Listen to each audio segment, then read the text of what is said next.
वर्ष 2013 में दिल्ली की सत्ता का परिवर्तन एक नई पार्टी ने कर दिया। उसके बाद देश में 2014 में सत्ता परिवर्तन हो गया। बदलते राजनीतिक हालातों और दिल्ली में पुनः एक नई नवेली पार्टी की सत्ता 2015 में स्थापित हो गई। इसमें देश की सबसे पुरानी पार्टी कांग्रेस दिल्ली की 7 लोकसभा सीट और विधानसभा की 70 सीटों पर चुनाव हार गई। लोग बदलाव चाहते थे और लोगों ने बदलाव कर भी दिया, लेकिन दिल्ली में स्थानीय पार्टियों की संख्या तो बहुत ज्यादा हो सकती है, लेकिन दिल्ली के लोगों के हित के लिए विपक्षी पार्टियां आवाज बनने में शायद नाकाफी साबित हो रही थी।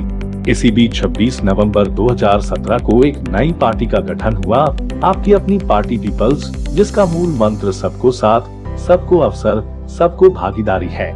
शुरू में आपकी अपनी पार्टी पीपल्स नाम को लेकर संस्थापक सदस्यों को काफी संघर्ष करना पड़ा, जिसकी बड़ी वजह एक तो सत्ताधारी पार्टी आम आदमी पार्टी और दूसरा आपकी अपनी पार्टी पीपल्स, यानी अगर संक्षिप्त में कहे तो आप पार्टी। दोनों का मिलता जुलता नाम आप पार्टी के नाम से पुकारा जाता था, लेकिन पार्टी के राष्ट्रीय अध्यक्ष रामवीर चौहान, जो कि पेशे से एक अधिवक्ता है और कानून के जानकार भी है, इसी वजह से अधिवक्ता रामवीर चौहान ने हार नहीं मानी और आखिरकार निर्वाचन आयोग ने आपकी अपनी पार्टी पीपल्स के नाम पर फाइनल मुहर लगाने का कार्य किया। यूं तो आपकी अपनी पार्टी पीपल 4 वर्ष पूरे कर चुकी है और इन 4 वर्षों में पार्टी के अध्यक्ष अधिवक्ता रामवीर चौहान की लीडरशिप में दिल्ली की केजरीवाल सरकार के खिलाफ काफी मुद्दों पर आवाज बुलंद करते हुए और सरकार की पोल खोलने को लेकर दिल्ली में रथ यात्रा शुरू की। पेंशन के मुद्दे को लेकर सीएम आवास पर प्रदर्शन भी किया, क्योंकि कई महीनों तक सरकार पेंशन धारियों की पेंशन को लेकर कोई सुध नहीं ले रही थी और दिल्ली की केजरीवाल सरकार के खिलाफ मोर्चा खोलते हुए विरोध प्रदर्शन किया और केजरीवाल सरकार के दावों की खोल अभियान चलाया गया, जिसमें सरकार के दावों की पोल खोलकर दिल्ली के लोगों को संदेश देने की कोशिश की। 2020 में संपन्न हुए दिल्ली विधानसभा चुनाव में विधानसभा चुनाव के बाद सेशन के पहले दिन ही आपकी अपनी पार्टी पीपल्स ने विरोध प्रदर्शन किया और सरकार से मांग की कि सरकार की जो भी फ्री की योजना है उसे कानून का रूप देकर अमलीजामा पहनाकर 8वीं सूची में शामिल कर दिल्ली के लोगों को यह हक दिया जाए ताकि दूसरी पार्टी इस योजना को बदल न सके। पार्टी की शुरुआत 26 नवंबर 2017 को हुई और पार्टी के अध्यक्ष रामवीर चौहान की लीडरशिप में लोगों की मांगों और हकों की आवाज उठानी शुरू कर दी थी। वर्ष 2019 में लोकसभा चुनाव संपन्न हुआ। पार्टी ने अपनी मौजूदगी दर्ज कराते हुए 57 लोकसभा क्षेत्र से टॉर्च सिंबल पर अपने उम्मीदवारों को लड़ाया। ये बात अलग थी कि पार्टी अभी नई थी और लोगों का समर्थन उम्मीद के मुताबिक नहीं मिला और पार्टी सभी 57 सीटों पर लोकसभा चुनाव हार गई।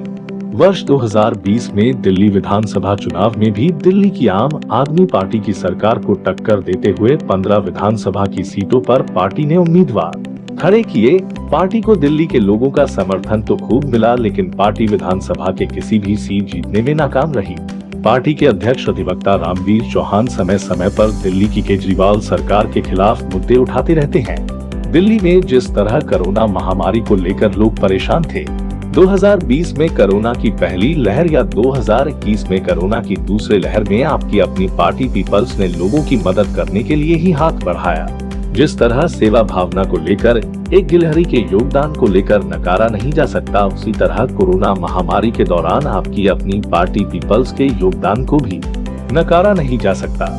दिल्ली में कोरोना के केस कम होने पर भी कई अस्पताल कोरोना वायरस मरीजों के लिए रिजर्व रखे हुए थे, लेकिन वर्ष 2021 में कोरोना वायरस की दूसरी लहर की वजह से भारी तबाही के बाद तो थम गई, लेकिन अब दिल्ली में डेंगू का प्रकोप पैर पसारने लग गया और लोगों को डेंगू का इलाज सरकारी अस्पताल में नहीं मिल रहा था। इसकी वजह ज्यादातर सरकारी अस्पतालों में कोरोना वायरस मरीजों के लिए ही थे। आपकी अपनी पार्टी पीपल्स ने एक दिन का बुराड़ी अस्पताल के बाहर सांकेतिक धरना कर सरकार से मांग की थी कि डेंगू के मरीजों के लिए भी कोरोना डेडिकेटेड अस्पतालों में डेंगू के मरीजों के लिए बेड की संख्या आरक्षित की जाए।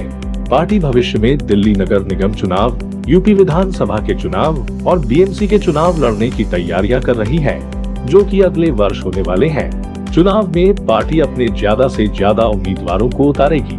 पार्टी ने दिल्ली की 70 विधानसभा क्षेत्रों में सदस्यता अभियान चलाकर करीबन 35,000 सदस्यों को जोड़ने का लक्ष्य पूरा किया। पार्टी के 4 वर्ष पूरे होने पर 26 नवंबर 2021 को पार्टी अपना 5वां स्थापना दिवस दिल्ली के रानी झांसी रोड पर स्थित अंबेडकर भवन में मना रही है। दिल्ली के उज्जवल भविष्य के लिए आपकी अपनी पार्टी पीपल्स जन जन तक पहुंचने का प्रयास करेगी और आने वाले समय में ज्यादा से ज्यादा लोगों को पार्टी के साथ जोड़ने का प्रयास करेगी। इन्हीं सभी शुभकामनाओं के साथ आपकी अपनी पार्टी पीपल्स की 5वीं वर्षगांठ पर आपको बहुत बहुत शुभकामनाएं।